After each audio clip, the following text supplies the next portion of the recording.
تو کیا آپ جانتے ہیں کہ رمضان کے 30 روزے رکھنے سے ہمارے شریر پر کیا اثر ہوتا ہے؟ اس پر جاپانی سائنسدان نے ایک بڑی کھوج کی ہے جس کا جاننا ہر مسلمان کے لیے بے حد ضروری ہے۔ جاپانی بایولوجسٹ یوشونوری اشومی ایک سائنسدان ہے جن کو 2016 میں میڈیسن پر نوبل پرائز دیا گیا۔ ان سے جب پوچھا گیا کہ آپ نے کون سی ایسی چیز بنائی ہے جس کی بنا پر آپ کو دنیا کا سب سے بڑا انعام نوبل پرائز دیا جا رہا ہے، تو انہوں نے کہا تھا کہ میں نے کینسر کی ممکنہ دوا کھوج لی ہے، اور اس بات پر دنیا نے بڑے پر انداز میں ان کی کاوش کو سراہا اور مبارکباد دی گئی۔ اس کے بعد ڈاکٹر یوشینوری اشومی نے کہا کہ میں نے کینسر کی دوا نہیں بلکہ کینسر سے بچاؤ کا حل تلاش کر لیا ہے۔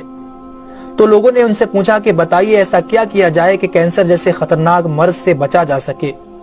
تو انہوں نے کہا کہ جب ہم بھوکا رہتے ہیں تو ہماری باڈی میں موجود غذائیت ختم ہونے لگتی ہے، جس کی وجہ سے جسم بھوک محسوس کرتا ہے۔ اگر اس بھوک کے دوران جسم تک کھانا نہ پہنچے تو ہمارا جسم بھوک کی شدت کی وجہ سے اپنے اندر موجود ان زہریلے سیلز کو کھانا شروع کر دیتا ہے جو کینسر کا سبب بنتے ہیں۔ اس عمل کو میڈیکل کی لینگویج میں آٹوفیگی کہا جاتا ہے۔ اگر آپ چاہتے ہیں کہ آپ کا جسم ایسے بیمار سیلز سے پاک ہو تو آپ کو بھوکا رہنا چاہیے۔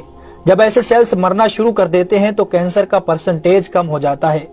اس کے بعد جاپانی سائنسدان سے پوچھا گیا کہ انسان کو سال بھر میں کتنے دن بھوکا رہنا چاہیے کہ اس میں کینسر نہ پایا جائے۔ تو انہوں نے کہا کہ اگر 20 سے 25 دن کم سے کم اور 9 سے 10 گھنٹے بھوکا رہا جائے تو اس کی باڈی ایسے تمام زہریلے سیلز کو کھا جائے گی اور اس میں کینسر نہیں ہوگا۔ اے میرے پیارے رب کریم، آج ہمیں سمجھ آیا کہ مومن پر روزے کیوں فرض کیے گئے، اور آج مجھے اس احادیث پاک کی بھی سمجھ آ گئی جس میں آپ صلی اللہ علیہ وسلم نے فرمایا کہ ہر شے کی زکوٰۃ ہے اور جسم کی زکوٰۃ روزہ ہے۔ سبحان اللہ، میں قربان جاؤں ایسے سچے دین پر جس نے عبادت کے اندر بھی بیماریوں کا علاج رکھا ہے۔ دوستو، اسلام وہ دین فطرت ہے جو زندگی کے ہر شعبے میں راہ اعتدال کی تعلیم دیتا ہے۔ اس لیے آج نہ صرف مغرب میں زیادہ کھانے کو ناپسند کیا جاتا ہے بلکہ اسے انسانی صحت کے لیے بھی نقصان دہ سمجھا جاتا ہے۔ اللہ تعالیٰ نے اپنے پیارے محبوب حضرت محمد صلی اللہ علیہ وسلم پر وحی نازل فرمائی، کھاؤ پیو اور حد سے نہ بڑھو، بے شک وہ حد سے بڑھنے والوں کو پسند نہیں فرماتا۔ اس کے علاوہ حضرت ابو ہریرہ رضی اللہ تعالیٰ عنہ سے روایت ہے کہ رسول اکرم صلی اللہ علیہ وسلم نے ارشاد فرمایا، کھاؤ پیو اور پہنو اور خیرات کرو بغیر فضول خرچی اور تکبر کیے۔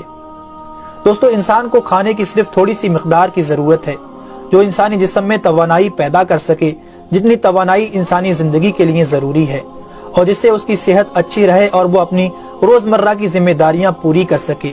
انسانی جسم کو جتنا کھانے کی ضرورت ہے اس سے زیادہ جسم میں داخل ہونے والا کھانا چربی بن جاتا ہے، جس کی وجہ سے انسان کا جسم بڑھ جاتا ہے، اس کی رفتار سست ہو جاتی ہے اور وہ بہت زیادہ تھکن محسوس کرنے لگتا ہے۔ اس کے علاوہ انسانی جسم بہت سے امراض کا شکار بھی ہو جاتا ہے۔ اسی لیے اللہ تعالیٰ نے روزے فرض کیے تاکہ 11 مہینوں کے دوران کھانے پینے کی بے احتیاطی کا ازالہ ہو سکے۔ قرآن پاک میں اللہ تعالیٰ نے روزے رکھنے کا حکم ان الفاظ میں بیان فرمایا ہے، اے ایمان والو، تم پر روزے فرض کیے گئے جیسے کہ تم سے پہلوں پر روزے فرض کیے گئے تھے تاکہ تم پرہیزگار بن جاؤ۔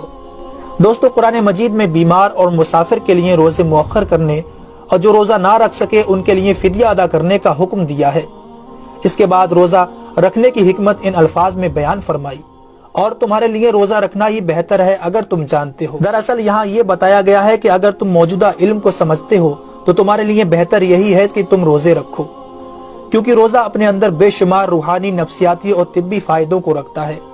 روزے کی طبی افادیت کی طرف نہایت مختصر مگر جامع اشارہ نبی اکرم صلی اللہ علیہ وسلم نے ان الفاظوں میں بیان فرمایا، روزے رکھو اور تندرست ہو جاؤ۔